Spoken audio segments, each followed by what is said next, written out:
Hello everyone and good morning. My name is Don Arleth and it's time for World News.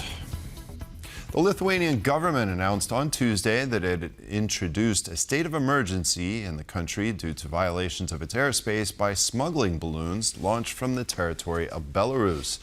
The measures were made public on Friday by Prime Minister Inga Ruginiene.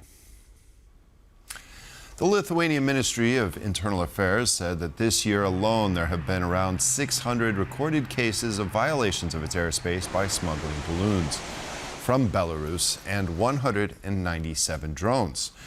Vilnius Airport was closed several times in October and November due to balloons. The most recent incident occurred last Saturday evening. Airport closures due to balloons have so far affected more than 320 flights and more than 45,000 passengers. Lithuanian authorities said that the balloons have been sent from Belarus by cigarette smugglers, and the Belarusian authorities are to blame for this by failing to stop the activity. The Lithuanian government considers these incidents hybrid attacks. The U.S. wants Ukraine to give up the Donbas, but President Volodymyr Zelensky is saying that's impossible. Zelensky categorically denies the possibility of transferring Ukrainian territories as part of a peace deal. Speaking on Monday while flying from London to Brussels, Zelensky also noted that Ukraine is still $800 million short for U.S. weapons purchases this year. This year we are still short $800 million, and we were short $1.5 billion. But today, the Netherlands, we are grateful to them for the positive decision regarding the program, allocated $700 million. Thank you to Dick Schoof. Thank you, and thank you to the Netherlands for such a decision. Therefore, we are counting on the United States. Are we considering giving up any territory? We have no legal right to do so. According to Ukrainian law, our constitution and international law, we have no moral right to do so either. Russia is insisting that we give up territory, but we definitely do not want to give anything up. That is what we are fighting for, as you well know. The Americans are looking for a compromise today, to be frank. Ukraine's sovereignty must be respected and its security guaranteed, wrote President of the European Council António Costa. After the meeting with Volodymyr Zelensky on Monday, Costa added that proposals of further support for Kyiv's defense have been put forth, and their goal is a strong Ukraine, both on the battlefield and at the negotiating table. As peace talks are ongoing, the EU remains ironclad in its support for Ukraine. Our financing proposals are on the table. The goal is a strong Ukraine on the battlefield and at the negotiating table. Ukraine's sovereignty must be respected. Ukraine's security must be guaranteed in the long term as the first line of defense for the EU. These priorities are at the center of our discussions with NATO's Secretary General. As European leaders met with President Zelensky in London amid renewed efforts to settle the Russia-Ukraine war, Ukrainians back home have their own opinions about how the end of the war should play out. Our correspondent in Kyiv, Oz Chatterjee, asked residents if they were ready to make concessions to see the conflict come to an end. As Ukrainian President Volodymyr Zelensky visits Downing Street for talks in London with European leaders about the contours of a potential peace deal between the United States, Ukraine and Russia, TVP World is in Kyiv to speak to Ukrainians about how they feel about a potential peace deal that may include Ukraine giving up territory to Russia. I think it's good because I want a peace. I don't believe in this forced plan. About this peace plan, because our country is being in the war for many years and we fight for our freedom.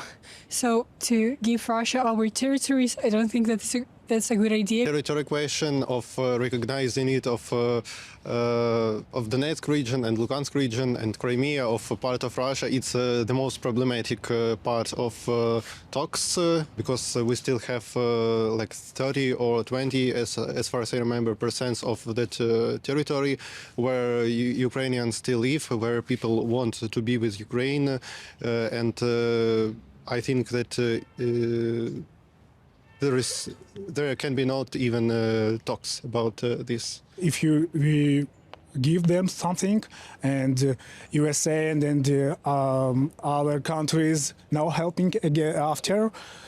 Maybe this is something like 2014, maybe. Unfortunately, we understand, and my colleague, my friends understand that we need to give some territories to Russia, but we want to fair peace, yeah. The memorandum between USA and Ukrainian and Russia, where Budapest memorandum, where you must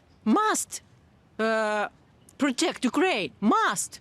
Ukrainians then saying that they very much want to sign a peace deal. However, there is a lot of skepticism that signing a deal with Russia will be one that's respected by the Russian government. Ukrainians have been here before in 2014 and with the Budapest Memorandum, and they do not feel that they have a partner for peace in Moscow. However, they definitely do want this war to end. The question is, on what terms? It's Oz Katherji reporting from Kyiv for TVP World. On Monday, the current head of the OSCE, Elena Valtonen, called on all countries to support Ukraine in achieving a just and lasting peace. Speaking at the UN Security Council, Valtonen also pointed out that Moscow is violating the UN Charter and all 10 of the Helsinki Principles. Russia's war of aggression against Ukraine is the largest and longest war in Europe since the Second World War. In Ukraine, Russia is violating the UN Charter and each of the 10 Helsinki Principles. Supporting Ukraine and promoting accountability for violations of international law have been at the heart of the work of our chairpersonship of the OSCE. I call on all to support Ukraine in achieving a just and lasting peace as soon as possible. Sweden's Foreign Minister Maria Malmer Stenengard said that Baltic states are united in their determination to increase support for Ukraine and pressure on Russia. Her comments come after Poland's Foreign Minister Radosław Sikorski on Monday convened an urgent meeting of foreign ministers of the Council of the Baltic Sea States, which Poland currently chairs. Sikorski said he brought the diplomats together to discuss European security and the war in Ukraine. Poland took over the annual presidency of the Council of the Baltic Sea States in July. The current member states include Denmark, Estonia, Finland, Iceland, Lithuania, Latvia, Germany, Norway, Poland, and Sweden, as well as the European Union. The organization's goal is to strengthen security and stability in the region through cooperation in areas such as protection of Baltic Sea resources, energy, transport, communications, and fisheries. American entertainment conglomerate Paramount Skydance has launched a hostile bid to take over Warner Bros. Discovery, the owner of the HBO streaming platform. If successful, the bid would have consequences for Poland, as TVN, a Polish TV network, is one of the assets in the Warner Bros. Portfolio. This is David Ellison, the CEO of Paramount Skydance, and he doesn't take no for an answer. This is why his company has just launched another bid to take over Warner Bros. Discovery, or WBD. This time it's hostile, as the latter company's board on Friday approved the $72 billion bid by Netflix. The deal came after 3 consecutive acquisition offers by Paramount. That's why Ellison upped the ante and wants to pay more than $100 billion for WBD. Paramount also is interested in the whole company, while Netflix wants only its streaming and studio businesses. This has ramifications for Central and Eastern Europe, as TVN, a Polish TV network, is owned by Warner Bros. Discovery. If Netflix wins, TVN will find itself as part of Discovery Global, a separate company spun out of WBD, grouping its cable and network businesses. If Paramount wins, TVN will find itself under its wings.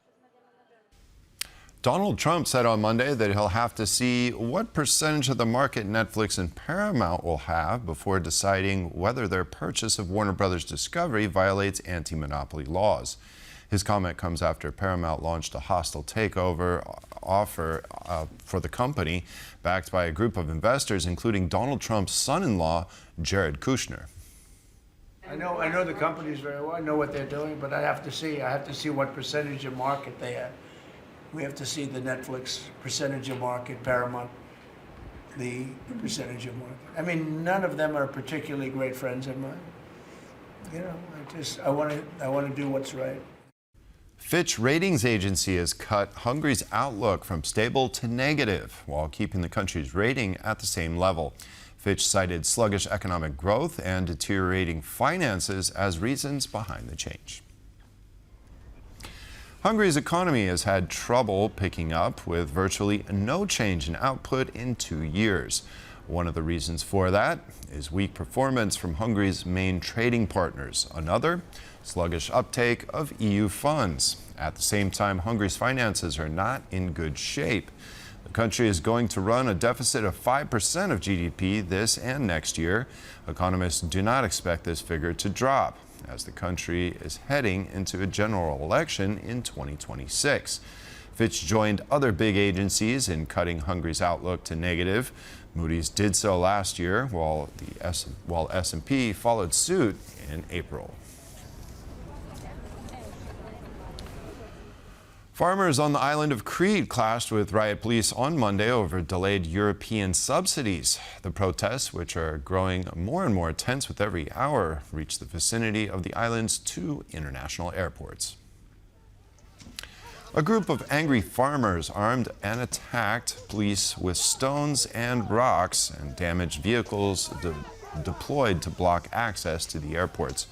Now, police used tear gas before withdrawing from the scene. The unrest is part of a wider protest wave that has been sweeping Greece since late November. It began after EU prosecutors uncovered widespread subsidy fraud, leading to 44,000 farmers being excluded from additional funds. But protesters argue that honest farmers are being punished for the wrongdoing of others. Despite repeated calls from the government for dialogue, tensions continue to rise. Farmers have vowed to intensify their actions if the government does not expedite the release of funds. On Monday, the Greek Prime Minister urged demonstrators to calm down and scale back their blockades, reaffirming all major support payments will reach farmers by the end of the year.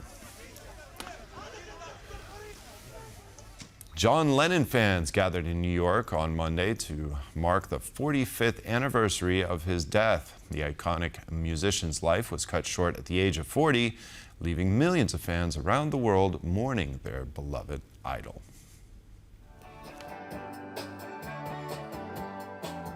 Born in Liverpool in 1940, Lennon formed his first band, the Quarrymen, in 1956. With Paul McCartney and George Harrison, and later Ringo Starr, the group evolved into the Beatles. The band, which fell apart in 1970, is estimated to have sold over 1 billion records worldwide. Their songs remain popular today, resonating even with new generations of listeners. I think the Beatles were just such a historically wonderful band. Their music is so identifiable, and he was at the helm of that. And also, he was so much more than just a musician. I think just the people of Liverpool in general. They just really loved them, didn't they? Yeah. And it was very sad what happened, wasn't it? Yeah. You know. But we'll always be remembered. Lennon stood up for many principles and beliefs. In 1969, he married Yoko Ono, and on their honeymoon, the pair checked into room 1742 at the Queen Elizabeth Hotel in Montreal, not for rest, but for revolution. The couple staged a week-long peaceful protest from their bed against the Vietnam War. Dressed in pyjamas and surrounded by flowers, they invited the press, fans, and even celebrities into their room to spread a singular message: give peace a chance. He stood up for so many principles and beliefs that he really went a long distance to enforce, and so yeah, everyone just adored him, and he obviously died so tragically young that his memory very much lives on. In April 1970, Lennon officially left the Beatles and continued with a successful solo career. His 1971 album, Imagine, probably his most popular solo effort, featured the title track, an iconic utopian song embraced by peace activists worldwide as an unofficial anthem. Imagine is also the official song of the human rights organisation Amnesty International. Just iconic, isn't he, really?